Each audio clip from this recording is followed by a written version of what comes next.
sobrang excited ko mag-unbox kasi kailangan ko nang ipakita kay Idol Stacy yung binili kasi iniisip ko baka sabi niya binudol ko na siya or niloloko ko lang siya, ba't ang tagal dumating.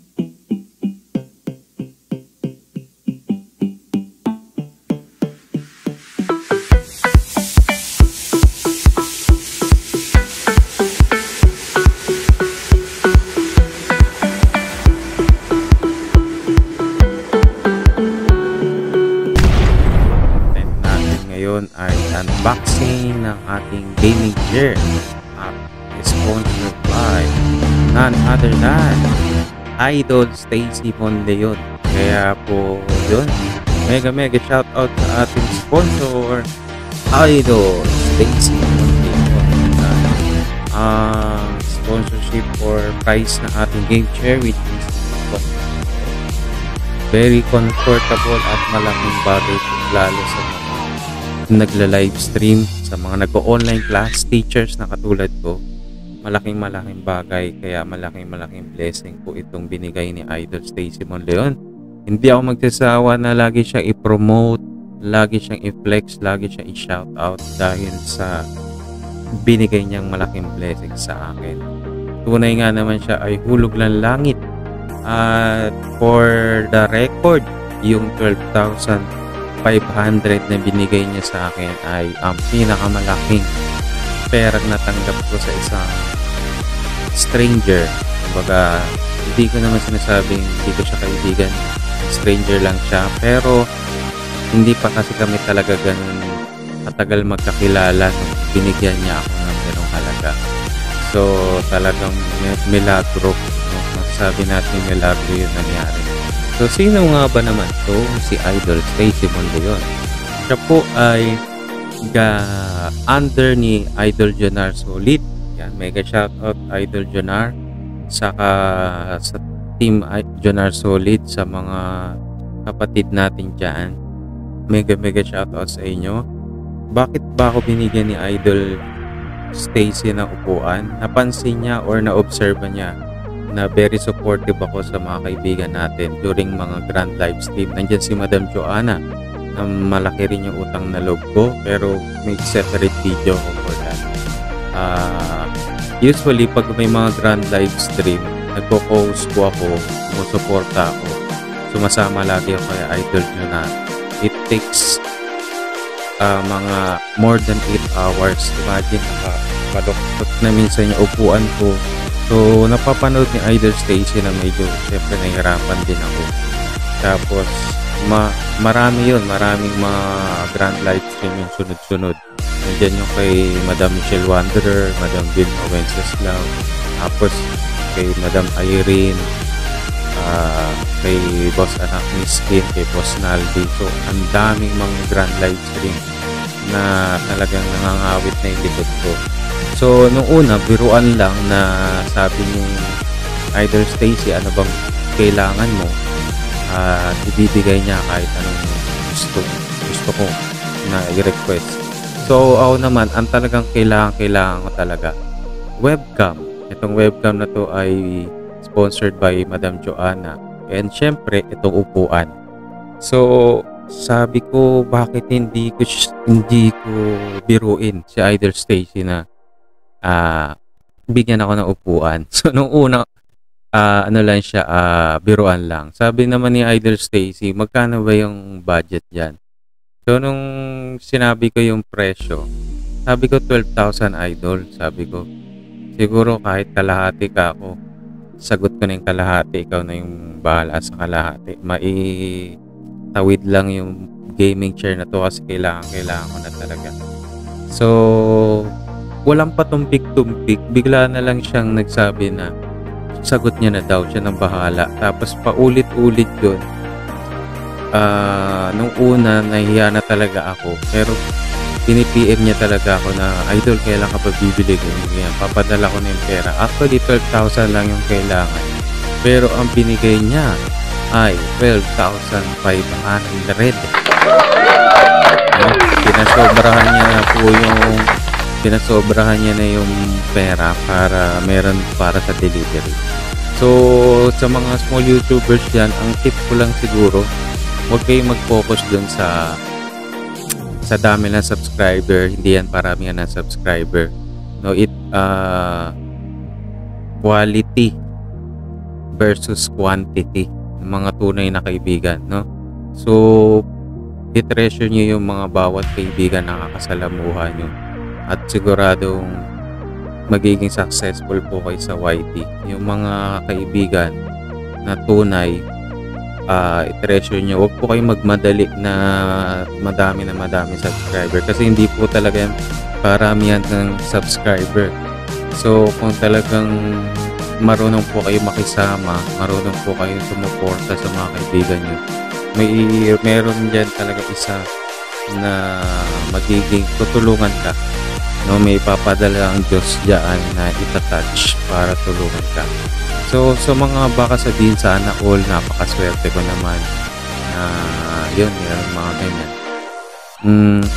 Siguro masasabi ko po na although swerte ako sa ganitong bagay, no, meron din tayo mga ang dami ko rin pong mga pagsubok na pagdaanan nitong mga karaan. Kaya naman sabi ko na wala po dapat kainggit kasi alam po ng mga idol ko yan, mga kaibigan natin yan, for the past months wala po akong sahod, no? For the 4 months tapos pinalayas kami sa tinitira namin bago na po ito nililipatan.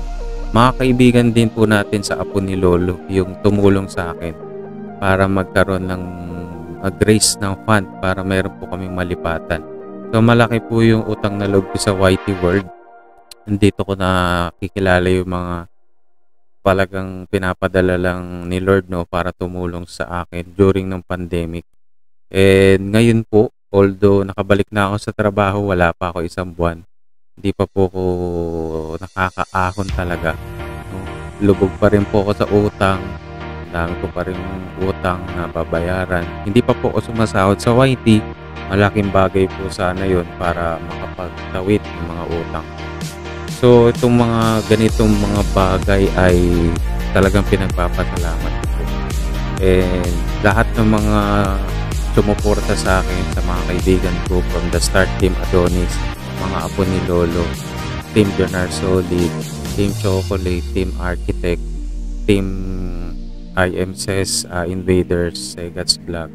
Lahat po ng mga yan ay hindi ko po kayo nakakalimutan.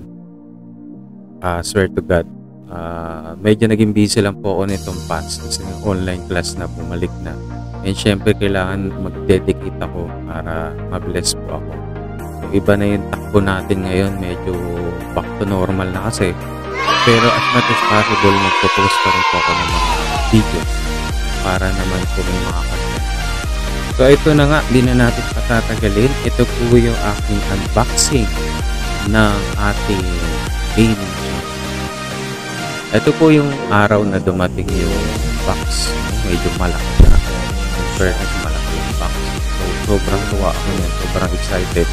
Kasi nung in-order ko yan, mga almost 1 week din bago doon dumating. From Shopee. So, ayan na yan. Yung dumating po yan, may sakit po ako niyan. Kasi nga sabi ko nga, kailangan ko na lang gaming chair. No? Sakto lang din na nagkaroon po ako niyan.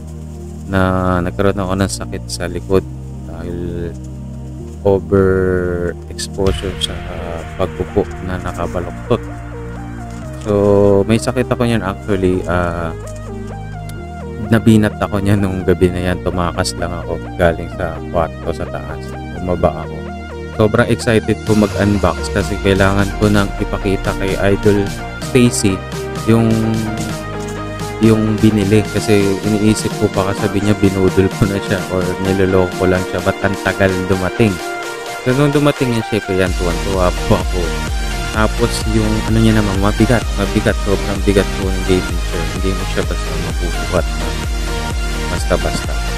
Mabigat din yung kahon na yun, nandun yung mga bakal na mga kailangan dito sa gaming chair. And quality wise, maganda po siya talaga yung quality. Leather siya, tapos masarap, comfortable sa likod. Meron siyang pillow sa leeg para talaga yung posture ay straight. Yan. So, diyan pa lang napansin ko na yung package ay parang may kulang. Doon pa lang sabi ko parang may kulang. Hinahanap ko yung part ng paa. No, ang tagal, kulang pala yung paa. So, advice ko sa mga gusto umorder ng gaming chair, it's much better na bumili kayo sa mga manufacturer, sa mga ano, wag sa online kasi yan nakakadismaya na may kulang. Ang tagal dumating ng package, tapos kulang pa. So, ang ginawa ko po niyan, ni-report ko agad, tinawagan ko agad yung Shopee, ini-email ko sila kasi nga may kulang. Sabi ko, paano magagamit yung gaming chair? Wala yung pinaka-importante, yung paa. Siguro mga 2 days kung kinukulit yun, tapos umabot ng 1 week, no? Grabe, nakaka-stress. Mahigit 1 linggo bago nabuo yung gaming chair. So, pero bago ko binuo yung gaming chair na ito, binuo ko na siya kahit wala yung paa. Pinicturan ko na, mas para lang hindi nakakaya sa sponsor kay Idol Stacy na baka sabihin hindi ko pa, ang tagal ko bago binili, no? Tagal ko in order. Baka ginastos ko na yung pera. So, ayan, dyan pa lang sa video po, inaanap ko nasa na yung paa. Nung sabi ko baka na misplace ko lang. Hinahanap ko, sabi ko may kulang talaga. Sabi ko, nasaan yun? Parang, sabi ko malaki naman siguro yun, bakit misplace? So, hinahanap ko talaga siya. May sakit pa ako niyan, kaya sobrang stress din. Akala ko mabubuo ko na that night or that day. Hindi pa pala. So, yun. Kinulit-kulit ko yung Shopee. Tapos, kala ko talaga kailangan ibalik yung package. Hindi na mabubuo. Pinicturean ko yung sabi ko may yung pinakapaa. Yung kulang. Ni-email ko yan. Tinawagan ko sila. Binuo ko na yung gaming chair kahit walang paa para mapakita lang kay Idol Stacy na buo siya. No, kasi naiiya na ako. Ang tagal ko na hindi pa nabibili. Ang tagal na nung perang binigay niya, yung 12,500. Finally, dumating yung paa after 1 week. Diyos ko, doon pa lang dumating yung paa. And ayan, nabuo ko naman siya. No, sobrang saya ko. Kala ko talaga kailangan ko ibalik yung buong yung buong package para mabuo siya. Kala ko talaga papadala na naman to through LBC yung gaming chair, tapos magdi-deliver na naman silang panibago na buong package kasama na yung paa. So, grabe. Meron time na hindi na nag-reply yung seller. Kala ko talagang wala na siyang balak padala yung missing part. Gaaway na kami. Tumawag ako sa Shopee, halos nagmumura na, halos gusto ko nang murahin. Sabi ko, bakit parang wala silang balak? Yung una kasi sabi nila parang wala na silang magagawa dyan, seller na lang yung kontakin ko. Sabi ko, pwede ba naman yun? Hindi naman yan simpleng pera lang na 100,000 yung dinayad ko, tapos sabihin niya wala na kayong magagawa. So, narindi yung tenga ko nun. Medyo nagwala ako that time, and kung kailan nagwala ako, yun, after a day, saka pa lang talaga dumating yung paa. So, ang advice ko po sa mga mag-order online, yan, much better talaga, rekta na po sa manufacturer, no, para hindi maiwasan yung mga ganun. So, in fairness naman po sa product, sa gaming chair, yan.